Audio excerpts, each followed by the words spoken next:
अस्सलाम वालेकुम फ्रेंड्स, आज हम करने जा रहे हैं जेके एसएसबी के प्रीवियस ईयर क्वेश्चन पार्ट 2 जो आरसीसी में पूछे गए हैं जेके एसएसबी के दौरान। जो पहला क्वेश्चन है मतलब क्वेश्चन नंबर 10 पार्ट 1 में हमने 9 तक किया था। आज हम क्वेश्चन नंबर 10 करेंगे। What is the basic Spain depth ratio specified in the code for control reflection limit in structure concrete member. देखो इसमें जो है कंटिन्यूस सपोर्ट का पूछा गया है फॉर कंटिन्यूस सपोर्ट। देखो ये जो है पहला 7 ये कैंटिलीवर के लिए होता है, याद रखना कैंटिलीवर के लिए होता है। ये जो सिंपली सपोर्टेड के लिए होता है। और 26 जो है ये कंटिन्यूस सपोर्ट के लिए होता है, कंटिन्यूस सपोर्ट के लिए अप टू 10 मीटर। जब स्टिफन कितना होगा अप टू 10 मीटर ये वैलिड है। उसके अगर 10 मीटर से ज़्यादा होगा तो उसके लिए फिर 10/L हम ये फैक्टर लगाते हैं 10/L। देखो यहाँ से देखो कैंटिलीवर के लिए कितना है, जब स्पिन लेस देन और इक्वल टू 10 मीटर होगा तो 7 मीटर 7 होता है L/D का रेशियो। और सिंपली सपोर्ट के लिए 20 और कंटिन्यूस के लिए 26। और ये भी याद रखना कि सिंपली सपोर्टेड बीम और कंटिन्यूस बीम जब माइल्ड स्टील होगा और HYSD बार होगा, ये किस केस में स्लेब के 35 होता है सिंपली सपोर्टेड। अगर HYSD होता है तो कम लिया जाता है 20/80। और वायर एज अगर ग्रेटर देन डेप्थ होगा 10 मीटर से तब हम कितना करते हैं, हम फ्रिक्शन मतलब ये 10/L जो लेंथ होगा उसको जो निकलता है फैक्टर उसको 10/L से मल्टीप्लाई करते हैं। और आपको ये समझ आया होगा। अब next question. In a construction drawing CT is commonly referred as, इसमें कोई कंसेप्ट नहीं है, डायरेक्ट याद रखना है। ये कॉलम टाई के लिए यूज़ किया जाता है। What is the minimum clear ये next question, question number 12। What is the minimum clear cover in mm to the main steel bar in column। देखो इसका जो आंसर है कॉलम के लिए सबसे मैक्सिमम होता है। और ये जो है सिंपली सपोर्टेड मतलब कि स्लेब केस में किया जाता है। अब थोड़ा इससे कम नहीं लेते हैं, थोड़ा यहाँ पर देख लो क्लियर कवर किसको कहते हैं। देखो ये जो है इसको इफेक्ट कवर कहते हैं। अगर यहाँ से एंड से लेकर बीच तक रेनफोर्स बार जो है इसके बीच तक होता है उसको हम क्या कहते हैं इफेक्ट कवर। लेकिन जो यहाँ पर स्ट्रिप्स तक होता है एंड से लेकर स्ट्रिप्स तक उसको हम क्लियर कवर कहते हैं। इफेक्टिव कवर और इसमें समझ आया होगा डिफरेंस। यहाँ से यहाँ तक जो है इसके बीच में बार के बीच से लेकर यहाँ एंड तक रेनफोर्स के एंड तक इस डिस्टेंस को हम कहते हैं इफेक्टिव कवर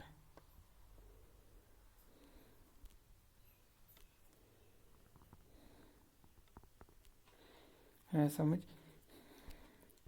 अब देखो फुटिंग के लिए हम मैक्सिमम लेते हैं 50 और कॉलम के लिए कितना लेते हैं 40, बीम के लिए कितना लेते हैं 25 और आरसीसी स्लैब जो होता है उसके लिए कितना लेते हैं 15 mm, स्टायर केस के लिए भी लेते हैं 15 mm। ये सब याद रखना।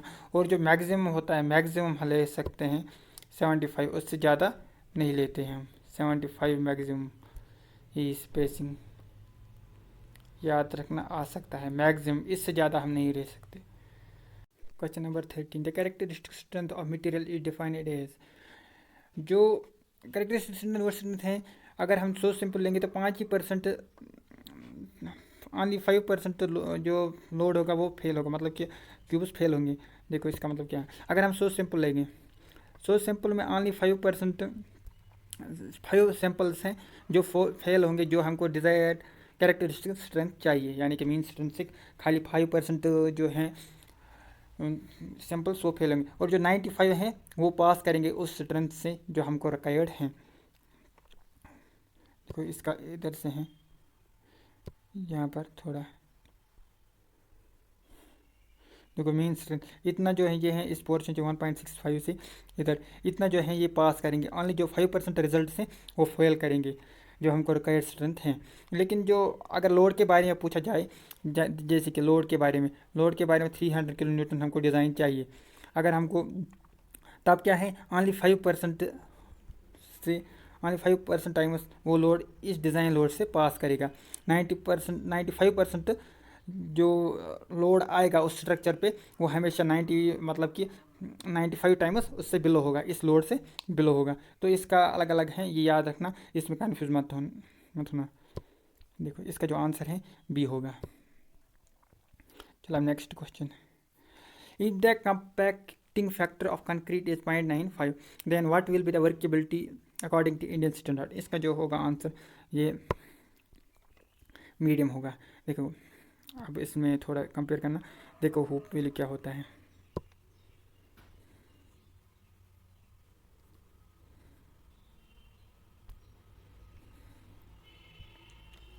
देखो यहाँ से अगर पहले हम कंक्रीट डालते हैं तो पहले ऊपर में फिर दूसरे ऊपर में जब लास्ट में जो कंक्रीट बचता है उसको हम मेजर करते हैं। ऐसे ही फिर दोबारा ये हम फिल करते हैं अप टू लगभग 5 सेंटीमीटर तक, तो फिर उसको लेकिन हम अच्छे से कंपैक्ट करते हैं, फिर उसका वेट करते हैं, फिर उसको इसके थ्रू डालते हैं, फिर उसका वेट करते हैं। इन दोनों का रेशियो लेते हैं, जो परसेंटेज में आता है वही हम बोलते हैं कि कंपैक्शन फैक्टर होता है। और कंपैक्शन फैक्टर को हम जब स्लम्प के साथ मेजर किया जाता है, देखो अगर कंपैक्शन फैक्टर 0.95 आएगा तो वो हाई है, अगर 0.92 आएगा तो वो मीडियम है, अगर 0.85 आएगा वो लो है, 0.78 आएगा वेरी लो है।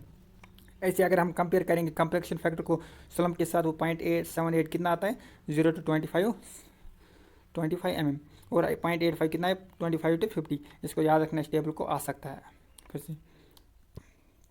चलो अब next question, question number 15 what is the permissible width of crack in concrete structure as per 456/2000। और 456 किसके लिए, प्लेन कंक्रीट और रेनफोर्स कंक्रीट के लिए कोड किया जाता है यूज़, ये भी याद रखना आ सकता है। और यहाँ पर क्या कहते हैं, कह रहे हैं ये विड्थ ऑफ क्रैक का हमको बताना है। ये डिफ्लेक्शन के बारे में क्वेश्चन नहीं है, इसको इसमें कन्फ्यूज मत होना कि ये डिफ्लेक्शन में के बारे में, डिफ्लेक्शन अलग है और विड्थ ऑफ क्रैक अलग है। इसका जो आंसर आएगा 0.2 mm होगा। देखो 0.2 mm लेते हैं जब मॉडरेट एनवायरमेंटल कंडीशंस होते हैं, इसको आप अच्छे से देख लो। और प्रोटेक्टेड और एक्सपोज्ड एग्रेसिव एनवायरमेंट कितना लेते हैं 0.3 mm। अगर ये किसके लिए, परमिसिबल विड्थ ऑफ क्रैक के बारे में पूछा गया है, मतलब अगर ऐसा क्रैक आएगा इस क्रैक का विड्थ कितना होगा। दूसरा होता है ये डिफ्लेक्शन, डिफ्लेक्शन का अलग होता है, वो 7/25, और अगर फर्निशिंग भी साथ होगा तो 20 mm से कम होना चाहिए, या 7/L/350 इससे कम होना, इसमें जो मैक्सिमम होगा वही मतलब कि उससे कम होना चाहिए। इसको थोड़ा और देख लीजिए आप आराम से, ये वाला आ सकता है क्योंकि ये इंपॉर्टेंट है। देखो ये भी याद रखना, ये डिफ्लेक्शन के लिए, डिफ्लेक्शन और विड्थ ऑफ क्रैक में समझ आया होगा। होप आप सबको ये लेक्चर पसंद आया होगा। अगर आपके लिए अच्छा रहा है, बेनिफिशियल था आपके लिए, तो प्लीज़ लाइक कीजिए, शेयर कीजिए और चैनल को सब्सक्राइब कीजिए, और कमेंट में ज़रूर बताएं कि आपको कैसा लगा ये लेक्चर।